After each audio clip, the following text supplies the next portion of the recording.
¿Sabías que Psicópata Americano, esa obra de arte con Christian Bale a la cabeza, tenía una secuela? Bueno, la tiene, pero lo que seguro no sabías es que cuando se estrenó en los cines, muchas personas se retiraron automáticamente de la función después de ver la primera escena de la película. Y por eso hoy, en Resumímela, vamos a ver por qué esta película fue tan severamente criticada y por qué la gente se tomaba el palo del cine a los 5 minutos de verla. Es un resumen que no te podés perder.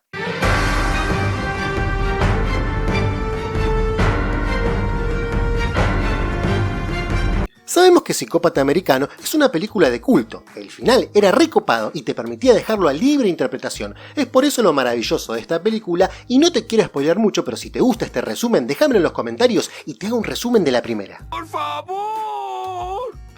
Sí. Psicópata Americano 2 empieza siendo narrada por una jovencísima Mila Kunis, que si te suena familiar la voz, es porque seguramente la reconoces de los episodios de Padre de Familia.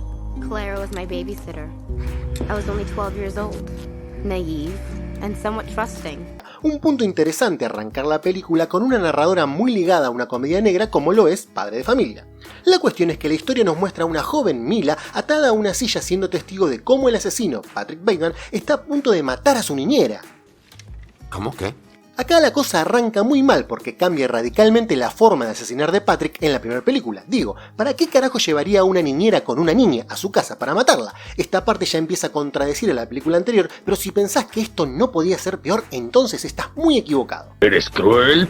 Por la magia del guión, la joven Mila logra desatarse de la silla sin hacer el menor ruido, toma un picahielo de la mesa sin que Patrick se dé cuenta y ahí nomás se lo clava por la espalda. And it changed my life forever. El grandioso Patrick Bateman, que logró burlar cualquier situación alocada en la primera película, termina siendo asesinado por una niña por la espalda. Es una broma, ¿verdad? Es claro que mucha gente al ver esta idiotez arruinar el final y al personaje de la primera película decidió no seguir viendo lo que te voy a contar a continuación.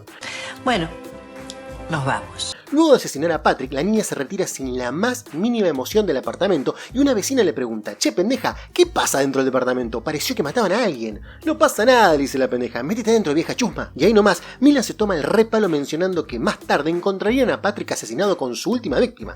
Nadie pudo resolver el misterio de cómo murió y encima se volvió famoso porque resulta que recién, en esta película, descubrieron todo lo que Patrick había hecho en la 1. Es lo más estúpido que he leído. Resumímela, en 5 minutos de película se pasaron por el culo todo lo que pasó en la primera, arruinaron completamente el misterio que había dejado el espectacular final de Psicópata Americano y lo parcharon con una trama tan estúpida que no tiene la más mínima coherencia. Repasemos, la joven Mila menciona que nadie la asoció con la escena del crimen, pero acaban de matar a su niñera. Digo, si esa noche la estaban cuidando, alguien sabía que estaba con ella y no solo eso, claramente la escena nos deja ver que efectivamente hay una vecina que la ve salir del departamento. O sea, la vieja esta nunca le dijo a nadie lo que vio. Cuando vino la policía no dijo: «Che, vi salir una pendeja con cara de psicópata».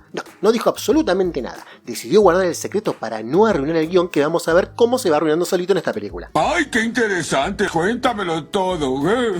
Ahora vamos a hablar del resto de la película, que fue lo que mucha gente decidió no ver. Pasaron 6 años de este evento, Mila creció y como logró matar a un despiadado asesino en serie, ahora decidió que lo mejor es estudiar una carrera de analista de asesinos para poder entrar al FBI y así poder seguir eliminando asesinos. Para, me está cargando.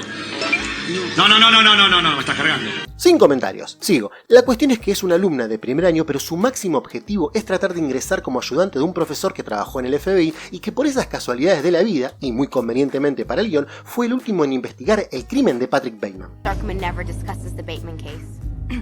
Never. En eso vamos conociendo que Mila tiene 3 competidores directos para poder entrar a ese puesto. El rubio langa y millonario que no sabe nada de nada, pero a pesar de estar cagado en guita, quiere aspirar a ser un investigador del FBI cuando podría, bueno, prácticamente no hacer nada por el resto de su vida. Digo, en la película te dan a entender que tiene un montón de plata y que además tampoco se esfuerza por obtener este puesto, sino que quiere sobornar a las autoridades para ganárselo. O sea, un personaje sin ningún tipo de motivos. Después tenemos a la rubia trolinga que está teniendo un romance con el profesor y es la candidata más fuerte para quedarse con el puesto porque, bueno, digamos que está haciendo mucho mérito. ¡Ah, sí!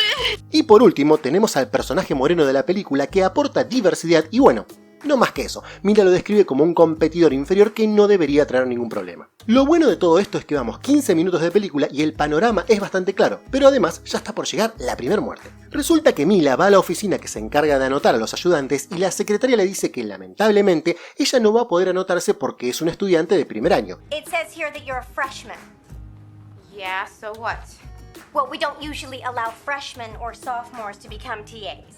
Ahí Mila se pone como re loca, sigue a la secretaria a la casa, le mete el gato en el microondas y vos pensás, pobre gato, va a explotar, pero resulta que eso solo era una distracción para que una vez que la secretaria saque al gato del microondas, Mila la atropelle sangrientamente con la cámara que filmaba la película. Bueno, en realidad la mata a garrotazos con una placa que decía que la secretaria era la empleada del mes, pero analicemos esta situación un segundo. ¿Para qué carajo Mila mata a la secretaria? Es claro que por más que muera o desaparezca de la trama, eso no va a cambiar el hecho de que no la van a poder aceptar para ser ayudante porque es de primer año. Tendría que matar a la junta evaluadora de ayudantes porque la secretaria solamente tomaba los formularios de inscripción. Es decir, es una muerte que estaba en la película para mostrarnos que Mila es más mala que el Joker, pero en realidad no aporta absolutamente nada a la trama. Sigamos. Ya muerta la secretaria de la cual ningún personaje de la película va a volver a preguntar por ella hasta que llegue el final, el rubio langa millonario decide invitar a Mila a tomar algo, a lo que Mila le dice ni en pedo salgo con vos, pero como el guión decía que había que salir, bueno, salieron nomás. Bueno. La cuestión es que el rubio le dice, mira Mila, tengo un montón de guita, voy a sobornar a todos para que me dejen ser ayudante y ahora ya que estamos, quiero sobornarte a vos para que te retires de la competencia dándote $1.000.000. A ver, el boludo este le dice que va a sobornar a la junta para que lo dejen ser ayudante. ¿Me puedes explicar entonces para qué carajo quiere sobornar a Mila? No hace falta sobornarla, ya está sobornando a la junta y Mila no puede hacer absolutamente nada. Le estás avisando en la cara que la querés cagar, boludo. Tiene problemas desde chico, está en tratamiento, es un pelotudo. Claramente al ver esta situación, Mila le dice, qué lindo que quieras cagarme el puesto, ¿querés venir a festejar a mi casa? Y claro, el rubio piensa, le voy a entrar a Mila como agua al Titanic, pero resulta que cuando llegan a la habitación, Mila agarra un forro, imagino, del camaleón y lo estrangula.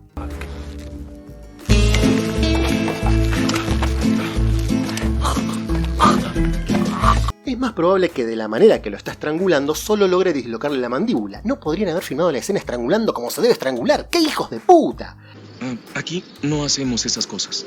Ya con el rubio muerto, Mila decide sacarlo arrastrándolo por todo el alojamiento y vos te preguntás, ¿cómo alguien del tamaño de Mila puede estrangular a alguien más grande que ella y con un forro? ¿Cómo puede ser que nadie, pero nadie, haya visto cuando entraron a la pieza de Mila y más aún cuando Mila se lo lleva arrastrándolo por todo el hotel?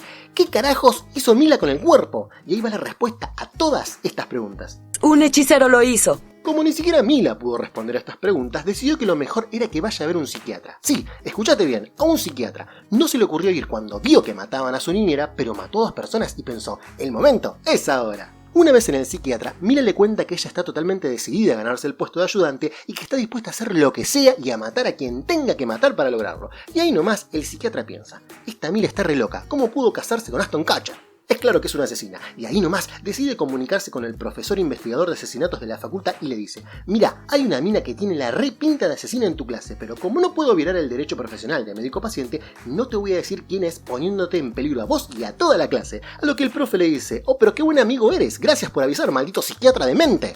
La cosa es como a Mila la dejaron ser, ahora decide ir por su mayor amenaza, la rubia trolinga que se estaba comiendo al profesor. Para contarte un poco más de este personaje, resulta que esta rubia era amiga de Mila y ya venían hablando de ser ayudante del profesor. La cosa es que Mila no estaba del todo segura de que efectivamente tenían un romance con el tipo, cosa que en la fiesta la rubia se lo termina confirmando. Pero seguramente te preguntarás, ¿no eran tan amigas para contarse este secreto desde un principio y de repente ahora sí son muy amigas para que se lo cuente? Además la rubia debe haber sabido que Mila también quería el cargo de ayudante, o sea, le dice el secreto que podría arruinar su ayudantía. No. Bueno, sí. Claro amigos, ese es el máximo poder del universo, el del guión.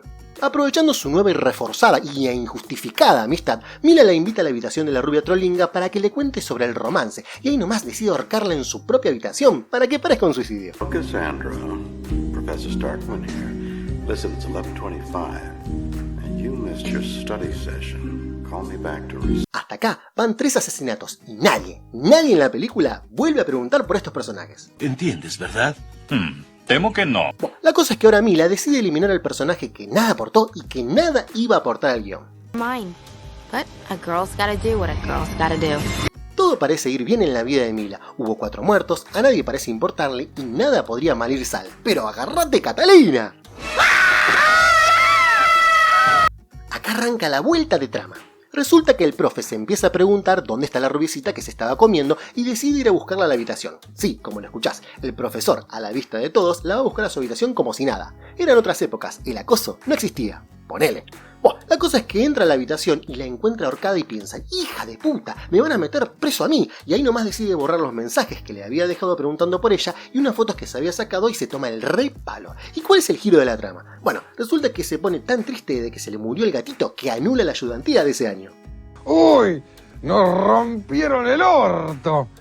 ¿Para qué? Ahí nomás Mila se pone como loca y decide ir a visitarlo a su oficina. Así es, amigos, cuando Mila se pasea por la facultad a altas horas de la noche, nadie, pero nadie puede verla. Ahí nomás le dice, profe, sos un hijo de puta, me cagaste la vida, así que ahora voy a darle un giro a la trama que te va a hacer caer de culo. Ahí nomás le cuenta, y presta mucha atención, que la niñera que estaba matando a Patrick Bateman era en realidad otra estudiante que el profe se estaba comiendo hace 6 años. Alto guacho el profesor. ¿Cómo encaja todo esto? Bueno, Mila le dice que la niñera había visto fotos de Patrick Bateman en las investigaciones del profe y decidió tener una cita con él. Pero vos me estás tomando el pelo, ¿verdad? La mina tenía en claro que el tipo podría ser un asesino y no solo decide salir con él, sino que también lleva una menor. Alta hija de puta la niñera. La cuestión es que Mila le cuenta que gracias a la niñera había visto fotos del profe y que se había enamorado de él cuando era niña. ¿Qué escritores tan flojos? En este punto la trama hace aguas por cualquier lado y ya nada tiene el más mínimo sentido, ni siquiera para el profe que de tanta información termina cayéndose de culo, pero de un 4º piso.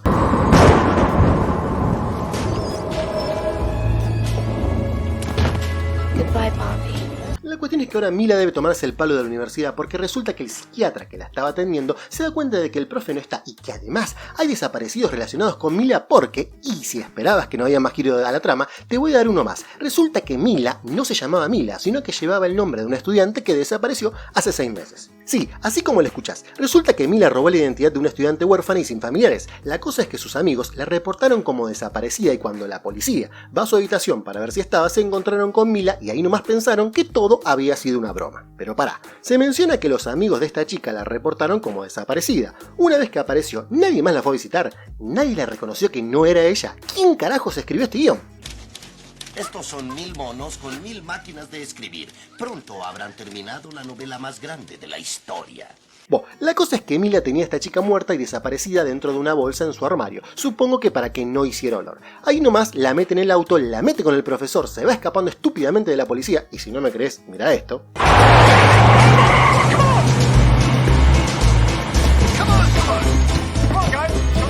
Y ahí nomás decide tirarse con un auto por un barranco haciéndolo explotar y quedar como que ella murió en la explosión porque claro, identifican a la chica que Mila le había robado la identidad.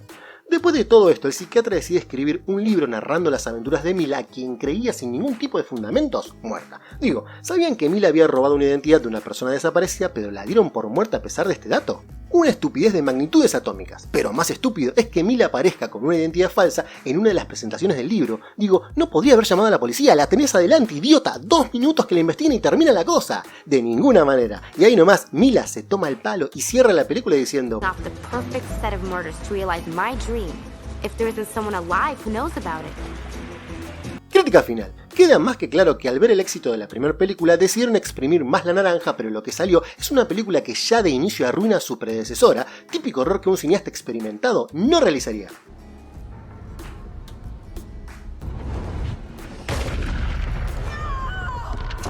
Ok, típico error de querer sacar más plata a como dé lugar. La cuestión para mí es que como vieron que la primera pegó tan bien, dijeron rápido, hagamos una secuela. Vino un director que realmente no dirigió nada importante en su vida y dijo, tengo una película llamada Los estúpidos asesinatos de Mila Kunis. Nada de eso, Morgan, llamémosla Psicópata Americano 2. Y ahí nomás la lanzaron a los cines durando apenas una semana en cartelera y de ahí al VHS. Me pareció una cagada.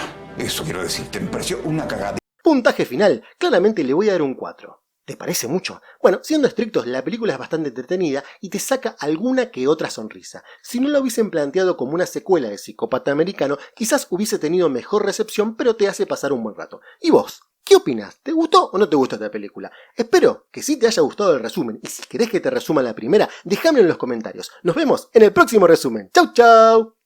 ¿Te gustó tanto como a mí?